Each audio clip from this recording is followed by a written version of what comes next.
Assalamualaikum warahmatullahi wabarakatuh. Perkenalkan, nama saya Ilham Mutakin dengan NIM 241501026. Di sini saya akan mempresentasikan sebuah PowerPoint berjudul Analisis Alur Proses Perencanaan dan Pengajuan Program Kerja KKN. Kita ke latar belakang. Kuliah Kerja Nyata atau KKN merupakan suatu bentuk kegiatan pengabdian kepada masyarakat yang dilakukan oleh mahasiswa sebagai bagian dari kegiatan akademik perguruan tinggi. KKN memerlukan perencanaan program kerja yang terstruktur agar kegiatan yang dilaksanakan sesuai dengan kebutuhan masyarakat desa terkait. Proses penyusunan dan pengajuan program kerjanya melibatkan beberapa pihak, antara lain mahasiswa, dosen pembimbing lapangan atau DPL, dan juga aparat desa. Tanpa adanya alur yang jelas, alur prosesnya berpotensi mengalami hambatan, keterlambatan, maupun terjadi revisi berulang. Tujuan penulisan PowerPoint ini adalah menggambarkan alur proses perencanaan dan pengajuan program kerja KKN secara sistematis, menjelaskan peran masing-masing pihak atau aktor yang terlibat dalam proses tersebut, dan juga menyusun standar operational procedure sebagai pedoman pelaksanaan perencanaan program kerja kuliah kerja nyata atau KKN. Aktor yang terlibat dalam perencanaan ini antara lain mahasiswa KKN. Mahasiswa peserta KKN ini bertugas untuk menyusun program kerja, mengajukan kepada DPL, dan juga melaksanakan program kerja apabila program kerja itu sudah disetujui oleh aparat desa dan juga dosen pembimbing lapangan. Dosen pembimbing lapangan melakukan review dan juga pengesahan program kerja. Dosen pembimbing lapangan di sini berperan atau bertugas untuk meng-ACC atau merevisi ataupun memberikan kritikan terkait program kerja yang dilakukan oleh kelompok mahasiswa yang hendak melaksanakan KKN. Aparat desa.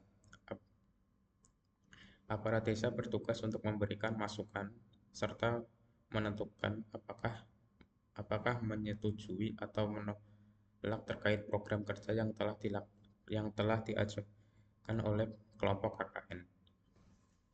KKN sebelum KKN itu dilaksanakan di desa tersebut.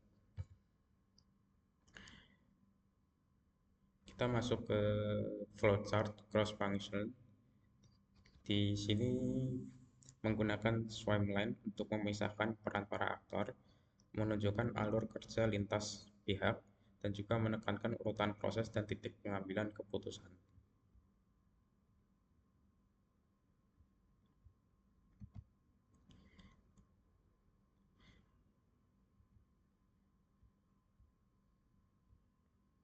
Di sini ada 3 line, antara lain DPL, mahasiswa, dan juga perangkat desa. Alurnya dimulai dari mahasiswa, di mana mahasiswa itu tiba di lokasi KKN untuk yang pertama kalinya. Mereka kemudian melakukan survei awal dan juga identifikasi problem atau hal apa yang ada di desa tersebut yang bisa dijadikan program kerja KKN. Kemudian berlanjut ke penyusunan draft dan juga program kerja serta laporan. Setelah mahasiswa datang dan melakukan survei, mereka tentunya harus menyusun sebuah draft program kerja sebelum diserahkan ke dosen pembimbing lapangan. Alur berlanjut ke mengajukan draft program kerja yang telah disusun ke DPL. DPL di sini mereview program kerja yang sudah diajukan apakah sudah sesuai atau belum. Jika programnya belum realistis, maka DPL memberikan catatan ataupun kritikan, di mana mahasiswa jika program kerjanya ditolak maka harus melakukan revisi draft program kerja, kemudian mengajukannya kembali ke DPL. Namun apabila rancangan program kerja tersebut disetujui, maka mahasiswa boleh melanjutkan ke tahap selanjutnya, yaitu koordinasi ke aparat desa terkait untuk melaksanakan seminar terkait prokernya.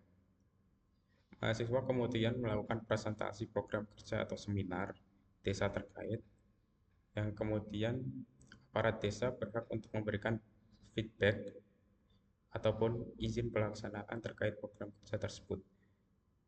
Jika warga desa atau aparat desa terkait itu menyetujui, maka program yang masuk ke tahap finalisasi dokumen program kerja.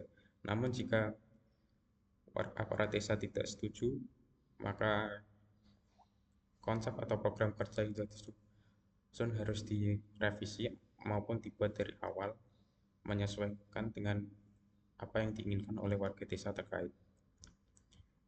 Kita kembali ke saat kalau program kerja disetujui, begitu dokumen program kerjanya difinalisasi, maka KDPL di sini memiliki tugas untuk menerbitkan pengesahan dari program kerja tersebut.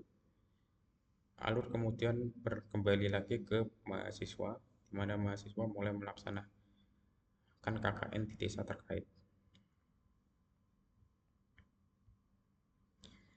Ini adalah versi diagram BPMN jika sebelumnya merupakan diagram flowchart.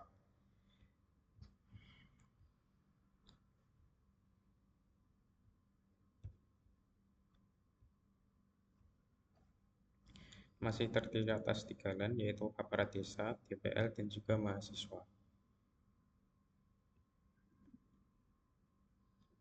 Oke, di sini ada sebuah kesalahan di mana line DPL ini sebenarnya adalah mahasiswa, sedangkan mahasiswa ini adalah DPL atau dosen pembimbing lapangan. Kita ke mahasiswa tiba di lokasi KKN. Mahasiswa kemudian melakukan survei awal dan identifikasi masalah atau problem yang ada di desa tersebut. Kemudian mahasiswa menyusun sebuah draft program kerja dan juga laporan untuk diajukan ke DPL atau dosen pembimbing lapangan. Dosen pembimbing lapangan yang menerima draft program kerja kemudian mereview kelayakan dari akademik maupun dari sisi lainnya, kemudian menentukan apakah draft itu realistis ataupun tidak. Jika program tidak realistis, maka DPL berkewajiban untuk memberikan revisi ataupun kritikan, yang dimana nantinya draft kerja yang dikritik ini akan direvisi ulang oleh mahasiswa kelompok KKN tersebut. Namun, jika program kerjanya dinilai realistis, maka DPL pun menyetujui untuk bagi kelompok mahasiswa itu untuk melaksanakan seminar desa. Jika DPL menyetujui ini, maka mahasiswa kemudian berlanjut untuk mengkoordinasikan jadwal seminar desa ke desa terkait, kemudian melaksanakan presentasi di desa tersebut. Kembali ke line aparat desa. Jika aparat desa yang melihat seminar desa yang dilaksanakan itu kemudian akan memberikan feedback ataupun izin perencanaan pelaksanaan KKN di desa tersebut. Namun apabila program tersebut dinilai ada yang kurang ataupun tidak sesuai dengan di desa, maka aparat desa itu berhak untuk menolak. Kemudian mahasiswa itu berkewajiban untuk merevisi ataupun menyusun draft program kerja sesuai kesepakatan dengan aparat desa terkait. Namun jika aparat desa setuju, maka dokumen itu masuk ke tahap finalisasi dokumen, di mana nantinya dokumen tersebut akan diajukan ke DPL bahwa DPL mengesahkan program kerja tersebut yang nantinya akan dieksekusi oleh kelompok KKN. Apa perbedaan flowchart dan juga BPMN?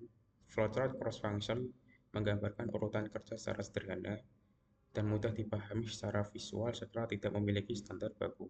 Sedangkan BPMN memodelkan proses bisnis secara terstruktur dan standar setelah memiliki standar internasional. Kesimpulan, proses perencanaan dan pengajuan program kerja KKN melibatkan beberapa aktor dengan peran yang berbeda.